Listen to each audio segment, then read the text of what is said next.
October 25th, Themis Legal Academy. 3rd floor art room. Why, if it isn't my little lawyer friends again. Thanks again for lowering that school banner for us earlier. Don't mention it. Helping those in need is what my brand of justice is all about. Right. So this art room was where the murder actually occurred? That's right. You can't see it with the naked eye, but there's blood on the floor. That area roped off in the middle of the room marks the spot. The police investigation's done, so if you want to look around, knock yourselves out. Sure. Whatever you say. Find anything new, Detective Fulbright? Good question. Unfortunately, the answer is nothing much yet. He sure is confident for having found nothing. But if we're talking outside of the art room, there's been a major breakthrough. Oh dear. Unless I find out what that is, I don't know what else I'll do. No need for the theatrics. I was told I could fill you in on this one. Wow, you saw right through me, Detective. I'm impressed. Looking to get arrested for murder via unwarranted flattery, are we? So, what's the major breakthrough you mentioned? You want to know? You really want to know? You really? Come on, just tell us already. Aw, you're no fun.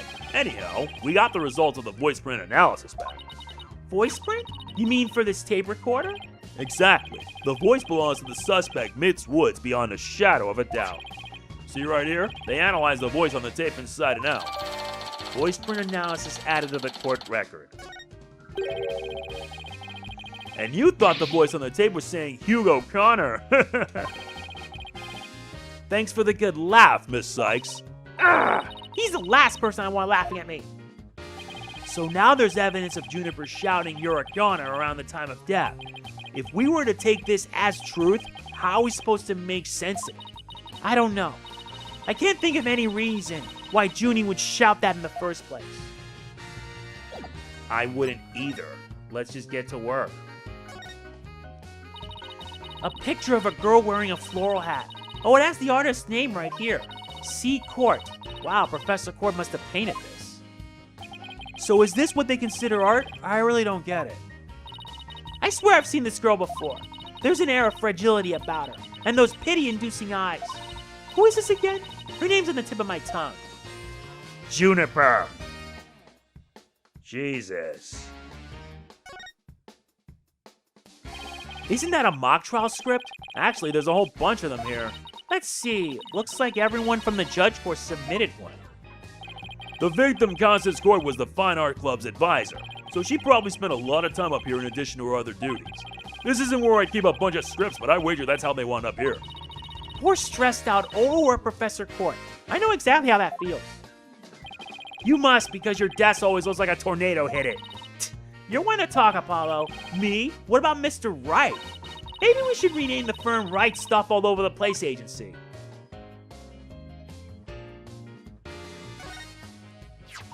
A mock trial script on the floor, and nearby an envelope marked used. I wonder if Miriam's script was ever really inside that envelope. Let's see here. By Miriam Scuttlebutt. And the title is Rouge et Noir, Crimson Blood and Dark Judgment. I wouldn't take part in that mock trial if she begged. It says there are special rules allowing the payment of bribes while court is adjourned. Oh, and you can bring in up to $3 worth of fabricated evidence. It also says, welcome to the darkest mock trial ever, where the end justifies the means. The prosecution claims this is the script that was supposed to have been used. But the scripts were selected by Professor Court, considering how much she valued the truth. I seriously doubt she'd pick a script entitled Crimson Blood and Dark Judgment. Wow, you have that title memorized already. What else do we miss?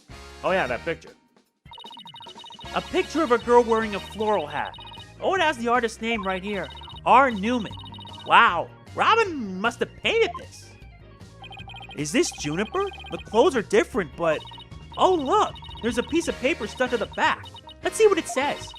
Completely lacks Professor Court's artistry. Must keep practicing. Robin. Huh? I think this is plenty good myself. I wonder what it would have looked like if Professor Court had painted Juniper. I bet it would have been really artistic looking. I agree. Hey, this area with the rope around it. That's where we detected a large blood stain. In short, the victim was stabbed here or somewhere close by. The fact that there's no visible blood means it was wiped up with something, right? Right, but we were able to detect trace amounts of blood. Merely wiping it up does not remove all evidence of wrongdoing. That, In a nutshell, is justice, right? I'd appreciate it if you let me have the cool lines. What's this? Hey, it's gone! Remember that strange statue in the school camera photo? You're right. Wonder where it is. Robin's a member of the Fine Arts Club. Maybe she can shed some light on this. You're right. I can see the other half of the building over there, and the quad and stage down below. Yeah, this must be the window Detective Fulbright stuck his head out of earlier. Oh yeah, thanks for the help, Detective. A true champion of justice always comes running to those in need. Great, then how about telling us Professor Blackwell's strategy for tomorrow? All right, let me think. Well? Oh, hey, I'm not falling for that. So close I could almost taste it. I know. Some wire and a winch. So this is how they reel the banners in and out. There's a nice view of the stage from here. Prosecutor Gavin is still standing in front of that broken statue. So it really wasn't you, Apollo? Don't worry, you can tell me. I won't tell anyone. I'll never clear my name unless we catch the real culprit. There's a lot that we have explored already here. It kind of looks like there's a prosecutor's badge at the top of the statue. But it's not if you look real close. Another strange, difficult to understand work of art. Oh, look, it has a title.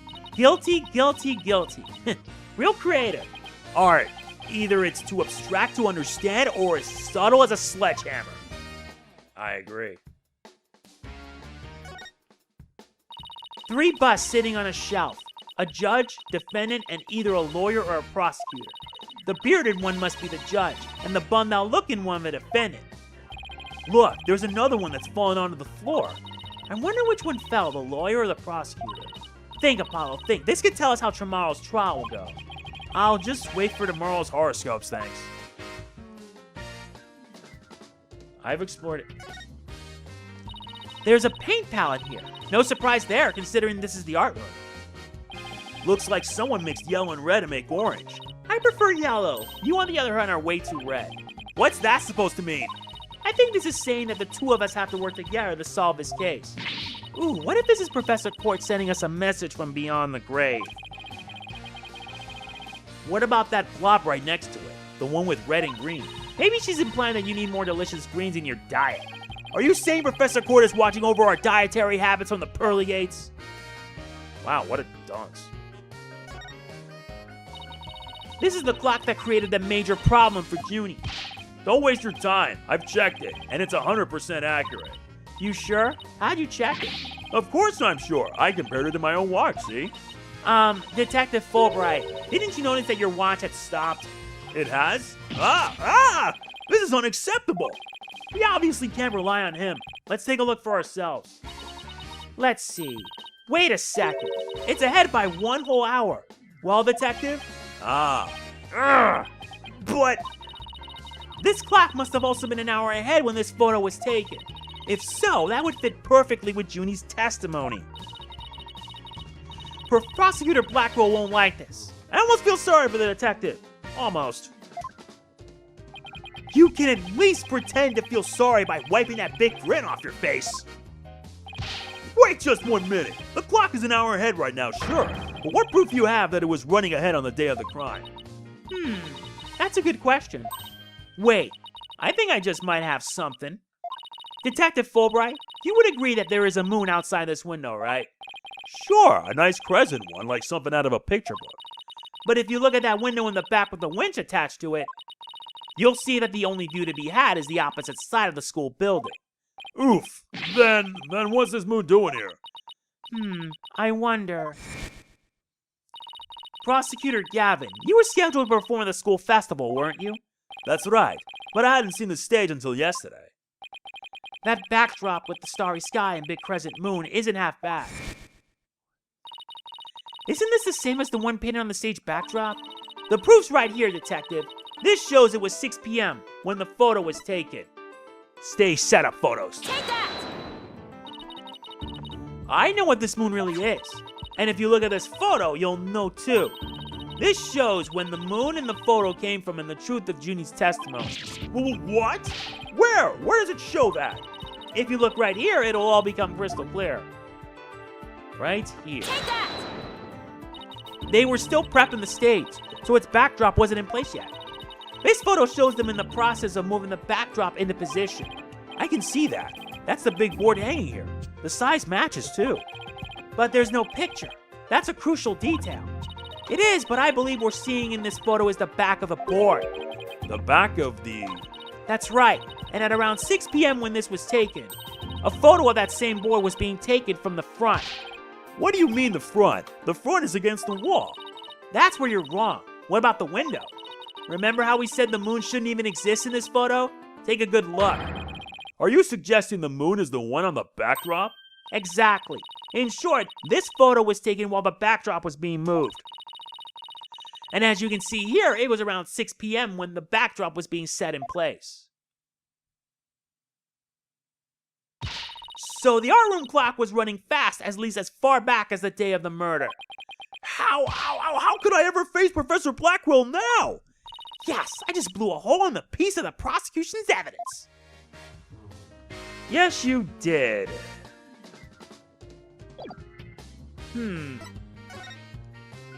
There's not much else. Wait, we haven't did we examine everything?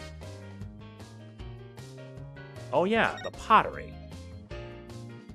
Look, a piece of pottery. Looks like it's already been fired. I bet Robin made it. And I bet it won't last long, not with the way she deals with her own work anyway. Yeah, it seems like such a waste. I mean, this one already has some color on it. It looks just like bloodstains the way the glaze was dribbled on it. Just like bloodstains. In Justice We Trust, that does look like bloodstains. We better examine it at once. I get it. The victim was stabbed in the middle of the room where the big bloodstain is. And then brought over here, at which point some of her blood dripped onto these pieces. That means the body very well could have been dropped from this window. In the mock trial script, the body was dropped onto a mat. Then a ball cart was used to move it over to the stage. The maintenance area is below this room, and the storehouse there has a mat and ball cart. So even the moving of the body was carried out just like in the script? The killer sure had a thing for Junie's script. Well, what did you expect? That's why we suspended the defendant in the first place. Well, you're wrong, and I'm gonna prove it in court. Well, I think we've examined pretty much everything we can. By the way, did Professor Blackwell happen to tell you anything about tomorrow's trial? In Justice We Trust. It's no use trying to pry more information out of me. Having just learned that the clock had been 1 hour fast means we're back to square one concerning the suspect's actions that day. I wonder what the main argument will be about now. How the body was moved Would be my guess, but Prosecutor Blackwell got his own plans. Oh, does he now? Detective Fulbright. Try as you might, I won't say another word about the investigation. No, I wasn't gonna ask about that. I was just wondering if you've seen Robin. Oh, you mean Miss Robin Newman? She was just here a moment ago, and she mumbled something about watching videos in the lecture hall. Video? What video? Thanks, Detective. Athena, I think we should stop by the lecture hall. Right, let's go. Yup, lecture hall's our next stop. October 25th, Themis Legal Academy, 3rd floor hall. 3rd floor lecture hall. There she is. Robin! Hey, Robin! Oh, Athena, Apollo. What are you watching there? Oh, it just so happens to be a video of the mock trial. I had to use a bit of coercion to get it, but the end justifies the means, right? There it is again. Professor Mean sure has a lot of influence around here. Care to look into the true connection between the murder and the mock trial with me? Sounds great, but do you mind if we ask you some questions first? Sure, I'll tell you anything you W-A-N-T. I can't understand why they had to change up the script. That the fact that that Robin Newman was basically a girl acting like a guy. It's not that she's cross-dressing or anything like that, no. If you saw my 3DS videos, then My guess they had to change this script. As originally intended, my ass. About your confession today. Why'd you do it? Because Juniper hasn't done anything wrong. I had to stop the trial by any means possible. Right. The end justifies the means. So you're a follower of Professor Means too? Professor Means is a wonderful teacher, as was Professor Court. I like them B-O-T-H. She brushed that one off like a pro. But with that style of justice, you run the risk of breaking the law. Well, I'm prepared to quit school because of this case. What? Why? I want to be an artist. That's what I really want, man. But no, my parents forced me to study to become a prosecutor. But if the trial went south, you'd have to drop out and give up on being a prosecutor. That's what you're really after, isn't it? Mm-hmm. Talk about someone who literally changes at the bat of an eyelash. I guess she's been dealing with her own problems too. That totally makes sense. Yeah, I suppose so. But that doesn't make what she did right. It doesn't. Not like with how the script was. I don't know if it was originally intended or what, but it's reminding me of what happened with Arc System Works and Bridget. Could you tell us about what you were doing on the night of the murder? Finishing a statue. I was on the stage until the last bell. That's right. You made the statues of Mr. Wright and Prosecutor Gavin, didn't you? Oh, yes. Yes, I did. Both of them. This is just a formality, but can you prove you were making the statues at the time? Can I prove it? You think I'm the killer now? No, that's not what I meant. Both Hugh and Robin were still at school after 7 p.m., but neither of them can prove exactly what they were doing.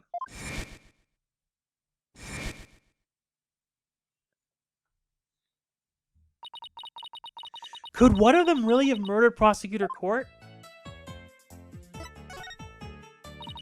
Have there been any problems now that everyone here knows you're a girl?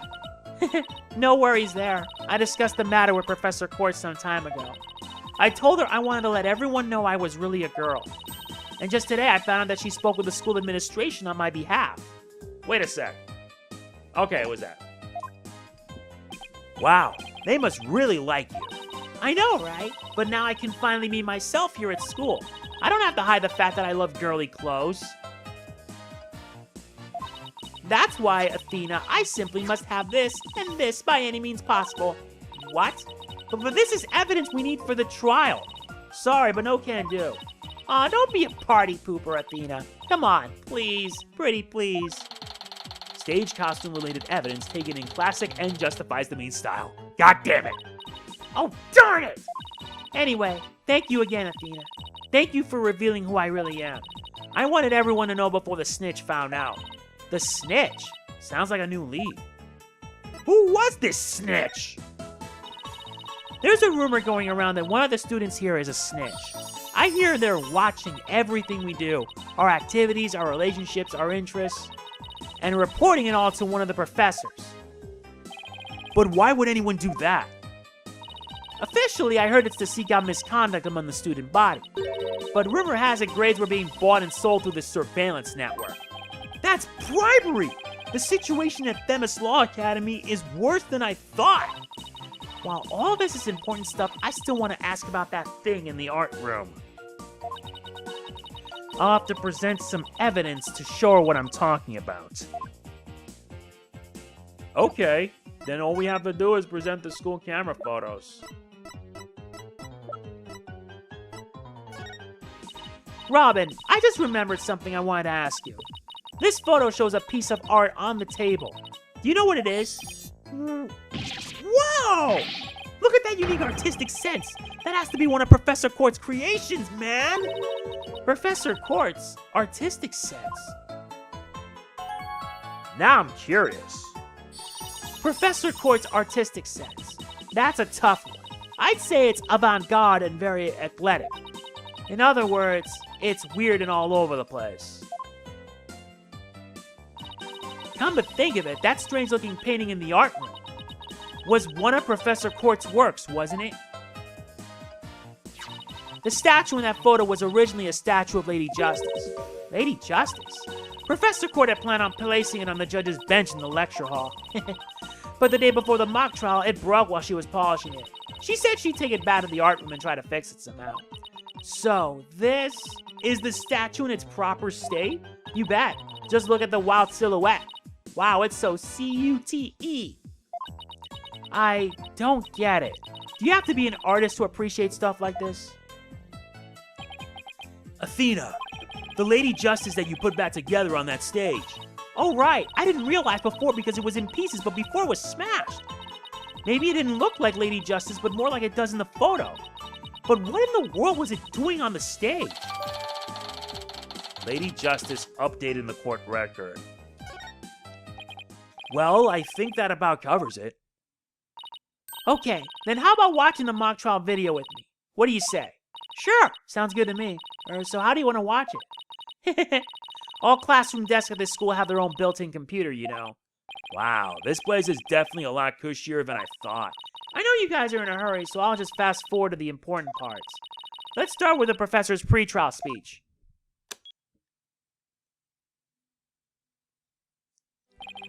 Good afternoon. I would like to start by thanking you for coming here today. Oh, that sounds like Professor Means. The mock trial, the crown June event of the school festival, will begin shortly. Is the camera like this the whole time? Yeah, it's in a fixed position in front of the stage. When I was a student, I too could hardly wait for this day to come. How come teacher's speeches always make me so sleepy? Let's just skip to the end of his speech. Now, let the mock trial begin. Hey, what's the deal here? Why is Junie so large in this shot? Looks to me like she cut right in front of the camera. Juniper was also in charge of the audio, even though she was already playing a part in the mock trial itself. She had to do it to keep the script details secret. She was all over the place that day. When she wasn't in the trial, she was in the audio control room dealing with the music. Ooh, so this is what the lecture hall looks like. Looks like there's a judge bench back by the screen and a witness stand up front. What about those balconies with the professors' names on them? Those are the faculty seats. Professor Means and Professor Court were in charge of scoring the mock trial. Lecture hall diagram added to the court record. Okay, let's fast forward this a bit. And that's why the defendant is definitely guilty! That was me, could you tell? Objection! A frail co-ed used her bare hands to stab a professor with an arrow? I don't think so. You read that line in the mock trial, Apollo, but you made it sound kinda weird. Cut me some slack. It was my first time reading that script. I think Juniper's gonna speak next. I didn't do it! I had suffered a breakdown and pretty much lost it. It's true I shouted, "You're a goner," but I didn't mean it. Wow, what an emotional performance. She put a real actress to shame. Wait, could you go back and play that scene again? You really think that's necessary? I didn't do it. I had suffered a breakdown and pretty much lost it. It's true I shouted, "You're a goner," but I didn't mean it. Stop. Did you hear that? I think you're onto something. Let's play that last part again. I don't follow. What are you guys so excited about? I think this piece of evidence should explain it. Time to show Robin a piece of evidence that links the line we just heard to this case. The tape recorder. Take that! I'm sure you remember this. It contains a female voice shouting a violent threat. I'll play it for you. "You're a goner." The voices and performance do sound similar, but I can't believe this is happening. It's just a possibility, but if the voice on this tape is really a recording, one made from the mock trial video, then that means this evidence was fabricated. They didn't get to do a voice print analysis in time for court today. That's why the gender of the voice became so important. And if the real killer had foreseen that gender would become key in today's trial, he would have tried to deflect attention away from himself by making the suspect female. So basically, the only one with something to gain from doing this is our sole male suspect.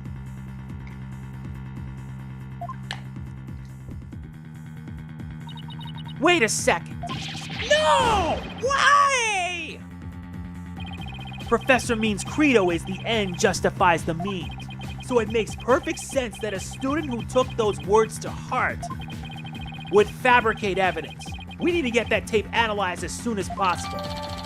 Tape recorder updated in the court record. Allow me to assist you with that. Prosecutor Gavin, what? At least make some kind of noise so we know you're there. It's go big or go home with rockstar entrances for Lane. Timing's everything. Let me make a copy of that tape right now, and I'll get you the results as soon as I can. I trust that would be all right. Very much so. Thanks.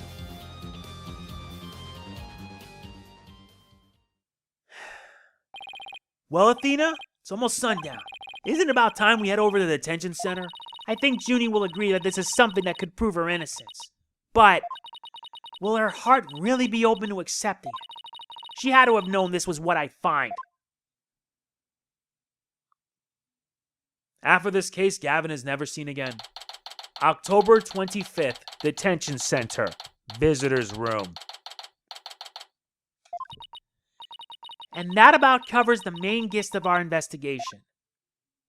I see. Very interesting. You've been quite the busy beaver today. Thank you for all your hard work, Athena. Well, my time's about up, and it'll be getting dark soon, so... Junie, you must be tired after being on your feet all day. You should go home and... No, wait! You have to listen to me. I don't want to hear anymore. I know what you're going to say, Athena. Junie, you promised. We're going to discover the truth behind this murder mystery. And we're going to bring you solid evidence showing just what that truth is. If we succeed in doing that, I want you to promise that you'll accept it, Junie, no matter how hard it is to hear. Okay, but only if it's the real truth. So please just listen to what I have to say. Once you've heard me out, I'll let you decide what to do. Well, let's do it. The voice in this recording has been proven to be yours, Junie. And in the mock trial video, we can hear you reading your line from the script. We're having both of them analyzed now, but from what I can tell, the voices are the same. And the only one who benefited from faking the voice recording would be Hugh.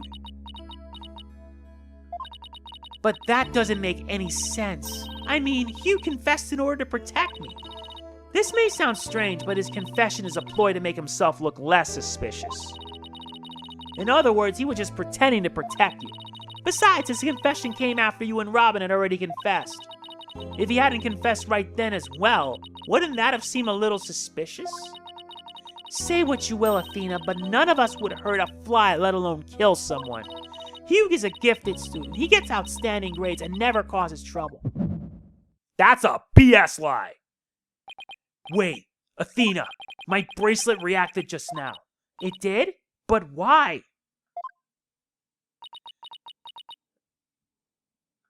Junie, can you look me in the eye and repeat what you just said? None of us would hurt a fly, let alone kill someone. Hugh is a gifted student. He gets outstanding grades and never causes trouble. Now I'm sure of it. She's lying. And we're gonna find out. Time to perceive. Hugh is a gifted student. Gotta focus on her bandana.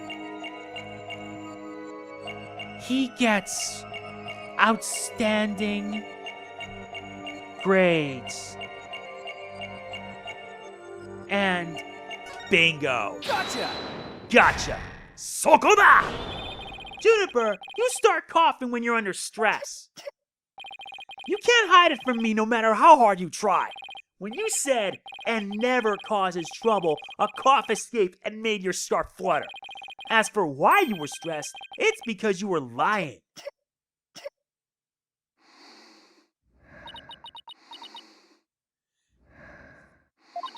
Junie, you're trying to hide Hugh's connection to this case, aren't you? And I believe that also ties into a secret about yourself. A secret? About me? I don't understand. I already told Juniper, so I might as well tell you. I don't really care about her anymore. What? Why? Juniper's not all sunshine and rainbows like you think she is. He ended their friendship after he found out about Junie's secret. Which means Hugh must have felt betrayed by Junie, making her the snitch. You were Professor Court's snitch, weren't you? There's a rumor going around that one of the students here is a snitch. I hear they're watching everything we do, our activities, our relationships, our interests, and reporting it all to one of the professors. And while fulfilling that role, you learned something about Hugh you'd rather forget. I don't know what you're talking about. Junie, please, stop hiding things from me. I hate having to force things out of you like this.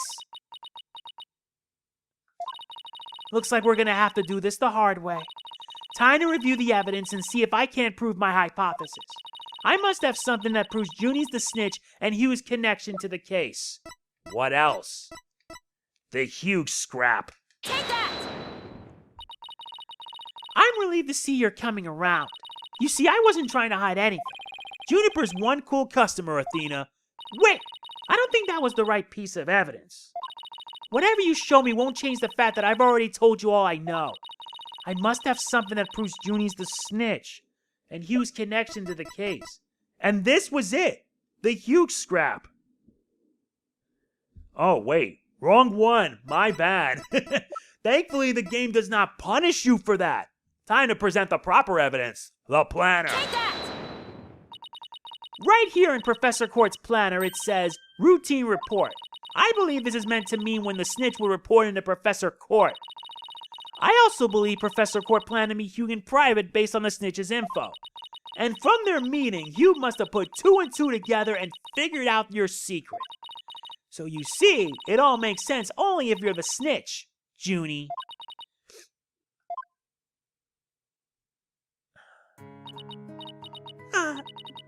Forgive me. Forgive me, Thena.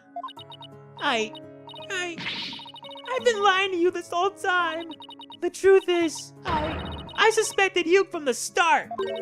You did? Now this is surprising. Like I said, unlike in the previous games. I'm so sorry. I've talked about friendship so much, but I've been a terrible friend. Juniper, I don't have that special kind of hearing that Athena does. But I don't need it to sense the pain you're feeling inside. And its intensity is directly proportional to how you feel about your friend. Am I right? Apollo. Please, Junie, tell me why you suspected Hugh. I have a feeling that will be the key to getting to the bottom of this whole case. Like I said already, unlike in the previous games, where if you make a mistake you get penalized when you perceive and apologize or present wrong evidence, here though, you don't suffer any penalties whatsoever. That's not to say it's a bad thing, but in my opinion I felt it's a needed reprieve, because sometimes this game can be brutal. What exactly was your role as class snitch? Professor Court had told me how Academy alumni had strayed from the path of justice. The dark age of the law, huh? She didn't want any more of our students going astray like that. But few others at the Academy shared her view. I thought her ideas were beautiful, though sad and unrealistic. She asked you to be her eyes and ears, didn't she? I used to report to her once a month about any wrongdoings I'd seen or heard about. And that report session in her planner, the one from October 22nd, was a part of that? Yes. That's when I reported Hugh to Professor Court. She snitched on her own friend? I had accidentally overheard Hugh talking. What did you hear? He was talking to someone on the phone. I think it was one of his parents. What were they talking about? Something about having paid money for good test scores. I only overheard him talking, so I never did find out who the money was going to. What? That's bribery! He was buying his way through school, and if that's the case, then that evidence that always seemed out of place might actually be about his secret. Now we can present this. Like I said, when you do the perceived stuff outside an investigation, you don't get penalized. Which, in my opinion, is a sigh of relief. Take that! We found this while we were investigating the stage. It's got Hugh's name on it. I didn't know what the number meant at the time, but now that I'm hearing about bribes, it must mean that a bribe of 120 grand was to be paid in October. What's more, take a look at this mark. The same mark is on the pages of Professor Court's planner. Hey, you're right. Wait, but why would Professor Court have that kind of information in her planner? You don't really think the person who was taking the bribe money was... It's just a possibility at this point, but it may indeed have been Professor Court. But... That is impossible. She'd be the last person I'd ever suspect of accepting bribes. Like I said, it's just a possibility, but a rather good one. Maybe their private talk had to do with the possibility of the bribery being exposed, and what started out as a little argument soon got out of hand. It's not your fault, Junie. Anybody would have suspected Hugh if they knew what you knew. No! I don't believe that alone would have driven in the murder. There's another reason why I suspected Hugh. You've got to be kidding me. There's another reason? What is your other reason, then? I saw Hugh around 7 p.m. the day before the mock trial. Oh, so she's finally ready to talk about that. When I saw him, his... Oh, Athena. Junie, are you alright? Just try to relax and tell me what happened. I never wanted to see what I did. But I'll have to live with it, won't I? In that hallway, Hugh's hands... His hands were dripping with blood!